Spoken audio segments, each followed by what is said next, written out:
하람은 옥에 갇히고 천기는 그런 하람을 구하기 위해 하루라도 빨리 어용을 완성시키려고 노력하고 있는데요. 그러나 어용에는 신령함이 깃들지 않았다는 판단이 내려지고 말았습니다. 그런데 돌이켜 생각해보면 어용은 아무리 그려봤자 마왕을 봉인할 신령함이 절대 깃들지 않을 것이라는 생각이 들게 하는 단서가 있었습니다. 우선 예고편을 살펴보면 하람은 감옥에 찾아온 천기의 손을 잡았죠? 호령은 두 사람이 닿았기 때문에 마왕이 발현된다는 이야기를 했었는데요. 이번에는 마왕이 발현되지는 않는 것 같습니다. 대신에 지난번처럼 가락지에서 빛이 뿜어져 나오면서 하람이 정신을 잃게 되는 모양인데요. 마왕이 발현하여 폭주하는 대신에 가락지가 하람을 잠재우는 역할을 한 것일까요? 한편 양명은 천기가 어용을 완성하고 나서 병고가 생길까 걱정하고 있었습니다. 지난번에 이야기했던 대로 양명이 아무리 천기를 지키려는 결심을 해봐야 마왕이 내리는 저주 앞에서는 무력할 수밖에 없는 상황이잖아요. 하람이 걱정하는 것도 이런 부분이었던 것 같습니다. 그러나 양명은 어용 없이는 봉인을 하기 힘들다고 생각하는 것 같은데요. 한편 주양이 본격적으로 움직이는 모양입니다. 하람은 붙잡혀가기 전에 주양에게 보낼 편지를 미리 준비해 놓았죠? 어휘를 움직여 조정 대신들의 불안감을 가중시키라는 책략이었는데요.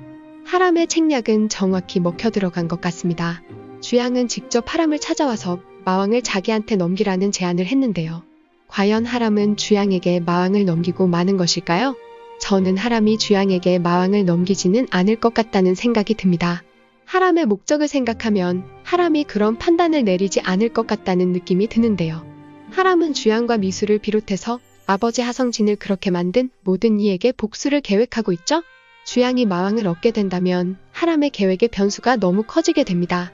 그래서 마치 마왕을 내어줄 것처럼 행동해서 주양을 이용하기 위해 수를 쓸 것 같은데요. 그렇지만 결국 마왕은 봉인되어져야만 하겠죠? 마왕을 봉인하기 위해 천기는 다시 한번 어용의 밑그림을 그리기 시작하는 것 같은데요. 그러나 어용을 아무리 그려봐도 마왕을 봉인할 수는 없을 것 같다는 생각이 듭니다. 어찌 생각하면 아주 단순한 원리라고 볼 수 있을 것 같습니다. 지난번 봉인식을 돌아보면 마왕을 봉인하기 위해서 신령한 화공인 홍은호가 마왕이 깃들었던 영종의 어용을 그렸었잖아요. 신령한 힘을 이용해서 마치 살아있는 듯한 사람의 그림을 그려놓고 그 그림의 눈에 마왕을 옮겨 담는 것이 봉인식의 원리였습니다. 그렇게 본다면 이번에 봉인식에 필요한 그림은 어용이 아니라 하람의 그림이었다고 생각해야 할 것 같습니다. 지금 마왕이 깃든 사람은 영종이 아니라 하람이잖아요. 그렇기 때문에 어용은 아무리 그려도 소용이 없는 것 같습니다. 천기도 이야기했죠? 화공의 그림은 손이 아니라 마음이 그린다고 했는데요. 신령한 그림이란 그 안에 마음이 담겨져야 하는 법인데 본 적도 없는 영종의 어용에 천기의 마음이 담길 수는 없는 노릇이죠? 그렇다면 이미 봉인식에 사용될 신령한 그림은 완성됐다고 볼 수 있을 것 같습니다. 천기가 지난번 계곡에서 하람의 그림을 그려준 적이 있었잖아요. 하람을 생각하는 천기의 마음이 듬뿍 담긴 그림이었을 겁니다. 하람을 그린 바로 그 초상화가 마왕을 봉인할 수 있는 진짜 신령한 그림이라는 생각이 드는데요.